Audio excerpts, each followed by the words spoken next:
this story of the Eagles reuniting is just it's a mind blowing. So it Well, starts. it's you know what? It's kind of like the Columbia Pictures gig. I've had this. I don't know what it is. Just shit falls in my lap. Right. Yeah, that was good. Yeah, just you just let things come. I guess this is a lesson. You can plan everything out, but Yeah. I mean, I've never gone after an artist. I've never gone and said, "Hey, I really want to manage you." It's not never happened. And with before Hell Freezes Over, Joe's career was kind of not heading in the right direction. I mean, he wasn't even selling out Cleveland. yeah. He couldn't do 1,500 seats in Cleveland. But was he at this time though? He was clean, right? As he gets into No, right? No. no, Okay, no, so no, he's no. still battling There that. were there were moments, he had times where he would clean up and then he'd fall back, and it usually had to do with what the women in his life. Mm, Anytime the phone rang at night, I was sure it was somebody telling me that he's dead. You know, mm. and he knows that. He knows where he was, and thankfully, since what was it, 93, I think it was, he's been totally clean and sober. One day at a time, right? He's got that song Yeah, yeah, from AA. yeah, yeah, and it's been very important to him. But so anyhow, Good for I him, get a man. call one day, from Glenn Fry, who I hadn't seen in years, since Eagles days. So it'd been like 12 years, 13 years, something like that. And he calls me and he says, "Hey, man, what are you doing?" I'm like, working. He says, "You still on the radio?" And I'm like, "No, no, no. I manage Joe." And he's like, "Joe Cocker?" I said, "No, Walsh."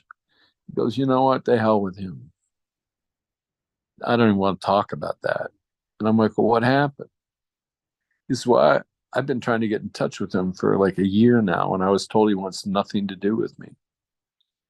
And I said, "Well, that's really weird because we were trying to get in touch with you. We were told the exact same thing." And, it all was going through the Eagles office, and, Joe and Glenn together, that can't be good. you know, that's a train wreck waiting to happen. But I convinced them that 1+1 was 3. And that instead of Glenn playing a 400 seat club and Joe playing a 1,200 seat theater that he wasn't selling out, that we could go and play the Sheds. We can go play, the 20,000 seaters. And they're like, "Well, that's crazy. How can that be?" Because 1 and 1 is 3. And at one point, Glenn called and he said, "Hey, man, I've been thinking about your idea." And I'm like, "Yeah?" He says, I got a place to try it. And he was playing out at the, in LA at the Universal Amphitheater. And he had sold not even a half a house. And he said, "Maybe let's try this and see if it helps the show." So I set it up for them to go on the radio in LA do a morning show the next morning, and with Brian and I can't remember who was that. This It's the number one LA show. KLOS? Yeah, on What was that? KLOS, Yeah. and they announced the fact that this show was now going to become a Joe and Glenn show, and that they'll both be on stage the whole time, and they'll play a Joe song, a Glenn song, a Joe song, a Glenn song, a Joe song, a Glenn song. And before they were off the air, we sold out so fast. We never got to pull tickets for the winners that we were giving away. And he Wow. was like, "Oh my God, this really works." And I'm like, "Yeah, it does. It really works." And we ended up doing a whole year of that stuff. We were doing private shows for way too much money, um and the shows that we were playing all across the country were fantastic.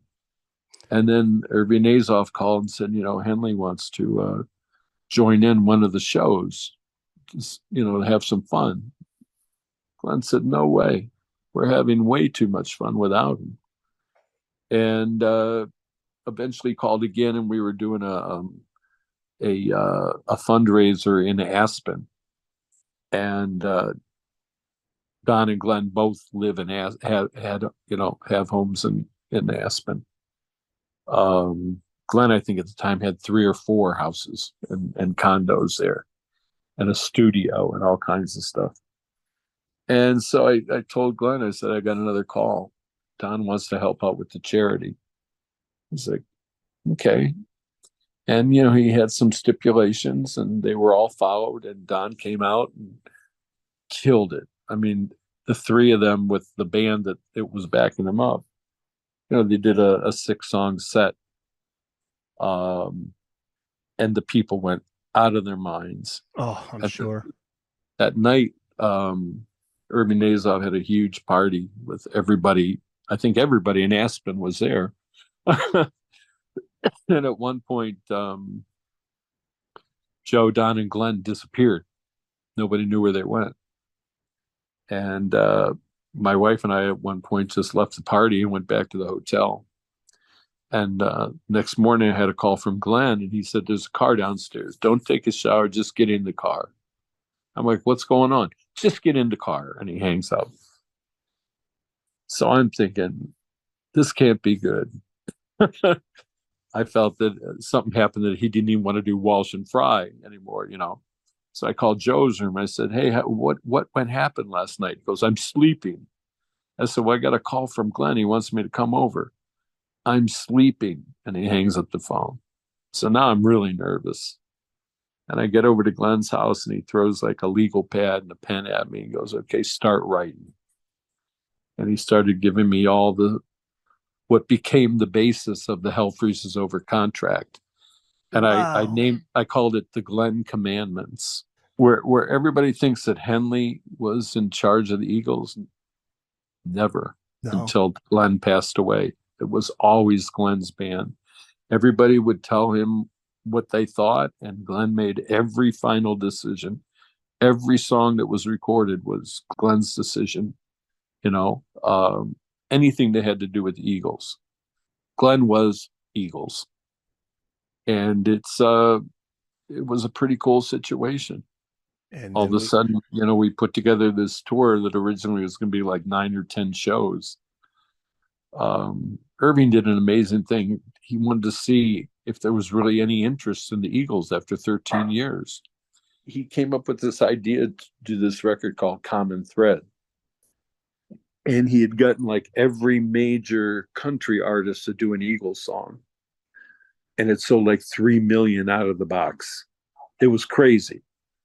And it was decided at that point that Travis Tritt had done Take It Easy on the album. So the very first time anybody saw the Eagles back together was the video we did with Travis Tritt. It was magic. It was like as if we shot it in a bar in LA, and they just started jamming while they were waiting for cameras to get set up and all this. And it was magic. It was like, oh my God, they were better than they ever were.